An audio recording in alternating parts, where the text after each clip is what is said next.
इसीलिए जब अंगुलीमाल के पास कुछ सुधारने के लिए जाते हैं तो किसी प्रकार का क्रोध, किसी प्रकार की सेना या हथियार लेकर नहीं जाते हैं, क्योंकि उनका जो हथियार है वो संयम है, उनकी जो सेना है वो मैत्री है।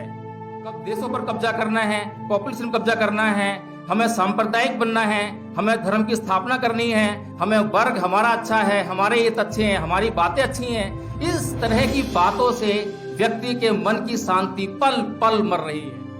आज यदि यूक्रेन और रूस के बीच में युद्ध हो रहा है तो वो उन दो देशों के बीच में युद्ध हो रहा है, उन देशों के नागरिकों की मानसिकता उसमें शामिल नहीं है, बल्कि उन देशों का नेतृत्व करने वाले दो लीडर्स की मानसिकता उसमें शामिल है। यदि ये दोनों देशों के लीडर्स अपनी अपनी मानसिकता पर, अपने भीतर क्या गलतियां हैं उस पर चिंतन मनन करने बैठे तो शायद ये युद्ध तुरंत रुक जाएगा। तो आज बात हो रही है विश्व शांति की स्थापना की। तो विश्व शांति की स्थापना में हमारे आदर्श कौन है, ये बहुत ही महत्वपूर्ण बात है। जिन आदर्शों की हम बात कर रहे हैं, क्या वे हमारे लिए विश्व शांति स्थापना में कहीं सहयोग कर सकते हैं या सहायक साबित हो सकते हैं, इस बात को विचार विमर्श करना बहुत आवश्यक है। मैंने जो पेपर सबमिट किया है उसमें मैंने बुद्ध की बात की है कि बुद्ध हमारे लिए विश्व शांति की स्थापना में किस तरह से सहायक साबित हो सकते हैं। बुद्ध दो अतियों के बीच का एक मार्ग सुझाते हैं। एक तरफ तो वह संस्कृति है जो अपने लिए किसी को भी मार डालने तक के लिए तत्पर है। एक उस संस्कृति के जो आदर्श हैं, उन्होंने कभी किसी भी युद्ध को शांति से कभी जीता ही नहीं, कभी बिना हथियारों के बात की नहीं। तो ऐसा संभव ही नहीं है कि हम लोग एक हाथ में हथियार रखकर हम शांति की बात कर सकें। शांति की बात करनी है तो हथियारों से रहित होना पड़ेगा। दूसरी तरफ वह संस्कृति है, वह विचार है जहां पर वह शांति स्थापना के लिए सेल्फ डिफेंस को भूल जाता है, जहां पर डिफेंस नाम की चीज नहीं है, जहां पर वह यह तक कहता है कि सेना की भी जरूरत नहीं है, हमने अपने डिफेंस में कुछ रखना ही नहीं चाहिए, जहां पर कि हमारे लिए सदैव घातक ही रहेगा। तो बुद्ध एक बीच का मार्ग सुझाते हैं कि किस तरह से हम लोग जो विश्व शांति की स्थापना है उसमें अपनी भूमिका अदा कर सकते हैं। तो बुद्ध ने क्या कहा है, यहाँ पर इनर पीस की बहुत बात हो रही है। इनर पीस पर बुद्ध ने कहा है कि न परिसंग विलोमानी न परिसंग कथा कतंग अतरो वे अवेख्य कतानी अकतानी च, कि दूसरे क्या कर रहे हैं, दूसरे क्या नहीं कर रहे हैं। इस बात पर विचार विमर्श करने से पहले हम ये देखें कि हम क्या कर रहे हैं, हम क्या नहीं कर रहे हैं। ये बहुत महत्वपूर्ण है, क्योंकि अक्सर हम जो भी घटना घटती है उसके लिए तुरंत दूसरों को जिम्मेदार ठहरा देते हैं, जबकि होता यह है कि सबसे पहले हर घटना के लिए हम स्वयं से जिम्मेदार होते हैं। इसके अलावा बुद्ध कहते हैं कि ना ही वेरेन वेरानी समन्विताचनंग अवेरेन चे समंती ऐस धमो सनतनो, यानी कि वैर से कभी बैर शांत नहीं होता, अवैर से ही हमेशा बैर शांत होता है। और यह बात, इस बात से कौन इनकार कर सकता है। आज तक मुझे नहीं लगता किसी भी व्यक्ति ने इस बात से, कभी बुद्ध की इस बात से इनकार किया होगा कि वैर से कभी वैर शांत नहीं होता। आग से कभी आग शांत हुई है क्या? आग हमेशा पानी डालने से शांत हुई है। इसलिए ये बहुत जरूरी है। बुद्ध जब अंगुलीमाल को सुधारने जाते हैं तो किसी प्रकार का अहंकार, क्रोध या कोई सेना या हथियार लेकर नहीं जाते। वह चित्त की निर्मलता में विश्वास करते हैं। आज यदि यूक्रेन और रूस के बीच में युद्ध हो रहा है तो वो उन दो देशों के बीच में युद्ध हो रहा है, उन देशों के नागरिकों की मानसिकता उसमें शामिल नहीं है, बल्कि उन देशों का नेतृत्व करने वाले दो लीडर्स की मानसिकता उसमें शामिल है। यदि ये दोनों देशों के लीडर्स अपनी अपनी मानसिकता पर, अपने भीतर क्या गलतियां हैं उस पर चिंतन मनन करने बैठे तो शायद ये युद्ध तुरंत रुक जाएगा, क्योंकि उनके अपने अहम का सवाल है, उनके अपने स्वार्थों का सवाल है। बुद्ध कहते हैं कि अकोछि मंग अवधि मंग अजीनी मंग आहासी में ये चैतंग उपनहंती विरंग तेसंग न सम्मति। उसने मुझे मारा, उसने मुझे लूटा, उसने मेरा सब कुछ छीन लिया। जो इस प्रकार की बातों को अपने मन में बनाए रखता है उसका बैर कभी शांत नहीं होता।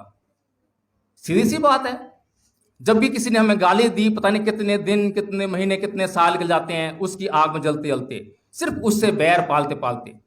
अगर बुद्ध की इस बात को हम धारण कर लें तो तत्क्षण हमारे भीतर शांति स्थापना होने लगती है।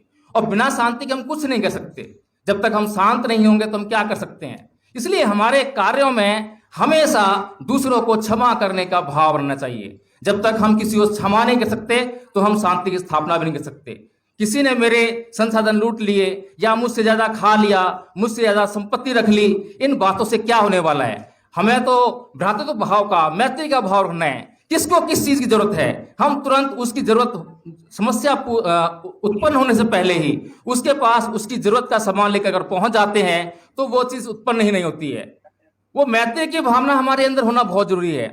हमारे अंदर मैत्री की भावना तो है नहीं, हमें दूसरे के संसाधनों पर कब्जा करना है, कब देशों पर कब्जा करना है, पॉपुलेशन पर कब्जा करना है, हमें सांप्रदायिक बनना है, हमें धर्म की स्थापना करनी है, हमें वर्ग हमारा अच्छा है, हमारे हित अच्छे हैं, हमारी बातें अच्छी हैं। इस तरह की बातों से व्यक्ति के मन की शांति पल पल मर रही है और आदमी अशांत हो रहा है। लेकिन हम सोच ही नहीं पा रहे हैं कि आखिर समस्या क्या है। समस्या की जड़ में तो चित्त है, मन है, मन के अंदर सारे विकार उत्पन्न हो रहे हैं। इसीलिए बुद्ध ने कहा है कि फंदन चपलन चित्तंग दुरखंग दुनि वार्यंग उजुंग करोति मेधावी उसुकारो व तेजनंग, कि जो चित्त है यानी मन है बड़ा चंचल है, क्षणिक है, दुरक्ष है, बड़ी जल्दी से इधर से उधर हो जाता है और इसकी रक्षा बड़ी मुश्किल से होती है। और इसको जो सीधा करते हैं या कंट्रोल में रखते हैं वे लोग उसी तरह के होते हैं जिस प्रकार से कि एक बाण बनाने वाला व्यक्ति बाण को सीधा करता है। बाण को सीधा करना शायद सबसे मुश्किल काम रहा होगा। इसीलिए बुद्ध ने बाण का उदाहरण देकर यह समझाया है कि अपने चित्त में जितने विकार उत्पन्न हो रहे हैं, जो काम, क्रोध, मोह, लोभ, द्वेष, तृष्णा इत्यादि के विकार आ रहे हैं, उनको कैसे जीता जाए, उन पे कैसे संयम बरता जाए। तो बुद्ध की इतनी महत्वपूर्ण बातें हैं। और बुद्ध यह भी कहते हैं कि नैतंग माता पिता कयरा अये वापी चयात का सम्मा पड़े हितंग चित्तंग शेषो रंग तो करे, यानी कि जितनी भलाई आपके माता पिता नहीं कर सकते हैं उससे कहीं अधिक भलाई आपका चित्त कर सकता है। अच्छी दिशा में लगा हुआ चित्त, बुरी दिशा में लगा हुआ नहीं, गलत मार्ग पर लगा हुआ नहीं।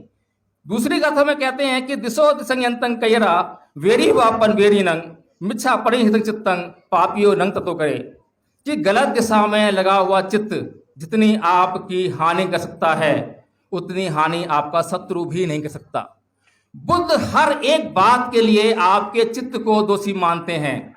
वे चित्त में सुधार कर कर वे व्यक्ति की दशा को सुधारने का काम करते हैं। इसीलिए जब अंगुलीमाल के पास उस सुधारने के लिए जाते हैं तो किसी प्रकार का क्रोध, किसी प्रकार की सेना या हथियार लेकर नहीं जाते हैं, क्योंकि उनका जो हथियार है वो संयम है, उनकी जो सेना है वो मैत्री है।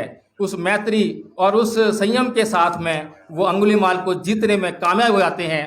और ऐसे ही आदर्शों पर चलकर हम लोग भी शांति की स्थापना कर सकते हैं। समय हो गया है, इसका आदेश मिल गया है, इसीलिए अपनी बात समाप्त करूंगा। नमो बुद्धाय। Thank you so much sir for a beautiful presentation. हम आप सब लोगों को और सुनना चाहते हैं बट समय का अभाव है, so we have to complete this session within time limit.